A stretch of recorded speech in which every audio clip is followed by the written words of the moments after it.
अधिक मासात सोमवती अमावस्याला ह्या ठिकाणी दिवा लावा. 15 जूनला सोमवती अमावस्येला दिव्याचा उपाय करायचा आहे. तुम्ही सकाळी किंवा संध्याकाळी जो दिवा आहे तर हा दिवा तुम्ही लावू शकता. सकाळी तुम्ही हा दिवा लावणार असेल तर म्हणजे सकाळी हे दीपदान तुम्ही करणार असेल तर सकाळी 9:30च्या आत तुम्ही हा उपाय करायचा आहे आणि संध्याकाळी करणार असेल तर संध्याकाळी 6 वाजल्यापासून ते 9:30 वाजेपर्यंत तुम्ही हा दिवा लावू शकता.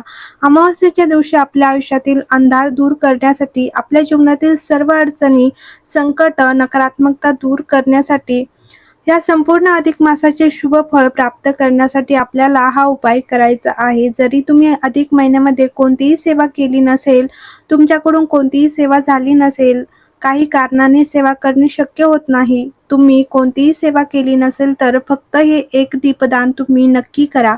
संपूर्ण अधिक महिन्याचे शुभ फळ प्राप्त होईल. भगवान श्रीहरी विष्णू यांचा शुभ आशीर्वादही तुम्हाला प्राप्त होईल.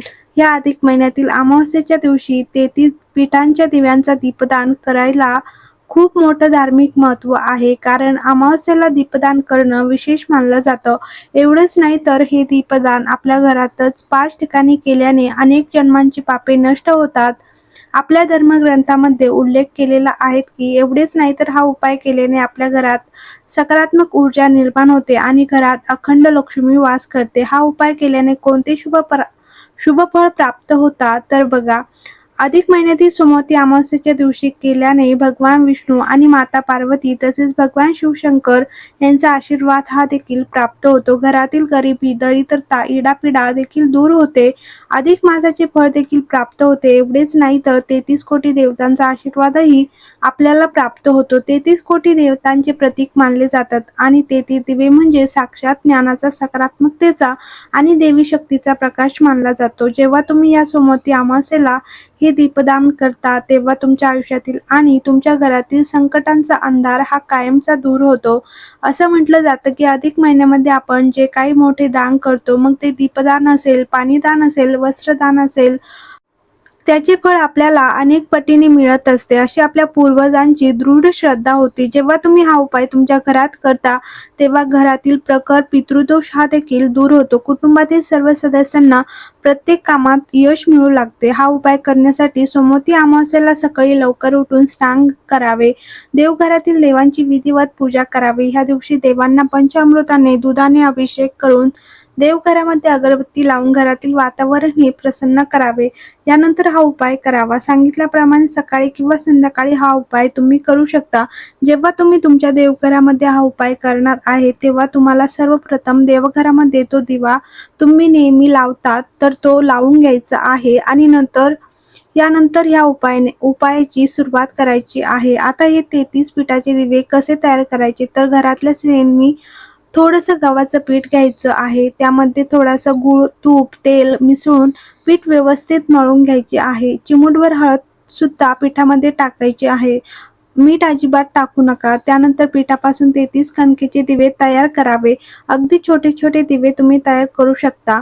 प्रत्येक दिव्यामध्ये दुहेरी कापसाची वात लांब लावायची आहे. त्यामध्ये शुद्ध गाईचे तूप किंवा तिळाचे तेल घालावे आणि त्यानंतर तुम्हाला सकाळी किंवा संध्याकाळी हे दिवे प्रज्वलित करायचे आहे. आता सगळ्यात महत्त्वाची गोष्ट म्हणजे ह्या दिव्यांची पूजा आणि संकल्प करायचा आहे. यासाठी काय करायचं, एका मोठ्या ताटामध्ये हे 33 दिवे व्यवस्थित मांडून घ्यायचे. त्यानंतर प्रत्येक दिवा लावून तुम्ही ओम नमो भगवते वासुदेवाय ह्या मंत्राचा जप करू शकता.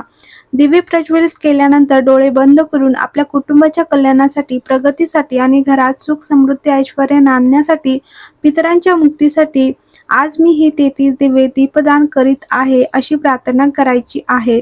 आता हे 33 दिवे तुम्ही तुमच्या देवघरासमोर प्रज्वलित केल्यानंतर आपल्या शास्त्रात असे 3 मार्ग सांगितले आहे जे तुम्हाला खूप जास्त सोपे पडतील. तर तुम्ही सगळ्यात पहिला मार्ग म्हणजे आपण ह्या दिव्यांचा दीपदान आपल्या घरी पाण्याच्या ठिकाणी करू शकता. जर तुमच्या घराजवळ वाहती नदी असेल किंवा तुमच्या घरात जो पिण्याचा माठ असेल, आपण जिथे पाणी भरून ठेवतो तो हंडा असेल तर तिथे तुम्ही हे दीपदान करू शकता. या अधिक महिन्यातील अमावस्येच्या दिवशी पाण्याच्या ठिकाणी जाऊन हे दीपदान करणे अत्यंत सर्वश्रेष्ठ मानले जाते. हे 33 दिव्यांचं दीपदान तुम्ही एखाद्या गरीब व्यक्तीला सुद्धा देऊ शकता. त्याला दक्षिणा नारळ सुद्धा देऊ शकता. अधिक महिन्यात हे दान केल्याने अनेक पटींनी पुण्य प्राप्त होते असे म्हटले जाते. मग तुमच्या घराजवळ एखादं मंदिर असेल, देवीचं मंदिर असेल, कुठल्याही देवाचं मंदिर असेल तर तिथं जाऊन तुम्ही हे 33 दिवांचं दीपदान करू शकता किंवा तुमच्या देवघरामध्ये तुम्ही हे दीपदान केलं तरी चालते. तुळशीपाशी सुद्धा तुम्ही करू शकता. हा सगळ्यात महत्त्वाचा आणि पहिला उपाय तुम्हाला ह्या अधिक महिन्यामध्ये सोमवती अमावस्येला करायचा आहे. तरी तुम्ही अधिक महिन्यामध्ये हे 33 दिवे असे दीपदान करायचं आहे, कारण हा दिवस खूप महत्त्वाचा असतो. त्याचबरोबर अधिक महिन्यातील अमावस्येच्या दिवशी संध्याकाळी दक्षिण दिशेला म्हणजे दक्षिण कोपऱ्यामध्ये एक तेलाचा दिवा नक्की लावा.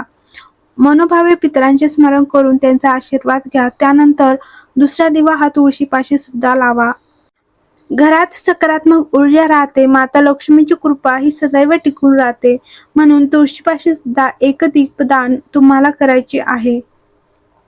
त्याचबरोबर घराच्या मुख्य उंबरठ्यावर बाहेरच्या साईडने किंवा आतच्या साईडने डाव्या आणि उजव्या या दोन्ही साईडला 2 दिवे लावायचे आहेत. घरात उंबरठा हा नकारात्मकता रोखणारा मुख्य रक्षक मानला जातो. तसेच आपल्या पितरांचा वास देखील आपल्या मुख्य प्रवेशद्वाराच्या बाहेर असतो.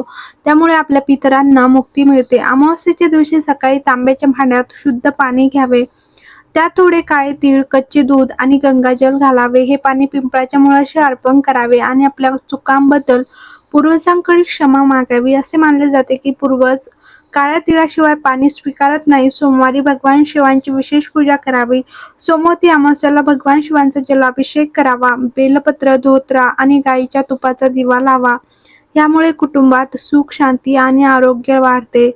या दिवशी अन्न तयार केल्यानंतर पहिला 5 पोळ्या गाई काढून ठेवा. गाई, कुत्रे, कावळे, देव आणि मुंग्यांसाठी बाजूला ठेवा. कावळ्यांना खाऊ घातल्याने पूर्वज थेट संतुष्ट होतात. सोमवती अमावस्येच्या संध्याकाळी सूर्यास्तानंतर जुन्या पिंपळाच्या झाडाजवळ किंवा मंदिरात जाऊन शुद्ध गाईच्या तुपाचा 4 वातीचा दिवा लावा. यामुळे पूर्वजांचा मार्ग प्रकाशित होतो आणि 3 पिढ्यांचे पूर्वज शांत होऊन त्यांना सुख समृद्धीचा आशीर्वाद मिळतो.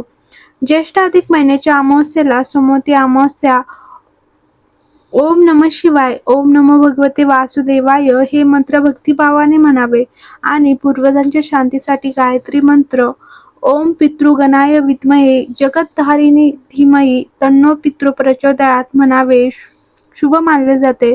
अशी धार्मिक श्रद्धा आहे की सोमवती अमावस्येला पिंपळाच्या झाडाची पूजा करणे, शुभ अभिषेक करणे, तिळाचे दान करणे, पूर्वजांना प्रार्थना करणे आणि दिवे लावणे ह्यामुळे ग्रहदोष शांत होतात, पूर्वजांचा आशीर्वाद मिळतो आणि धन, समृद्धी व यशाचे नवीन मार्ग खुले होतात.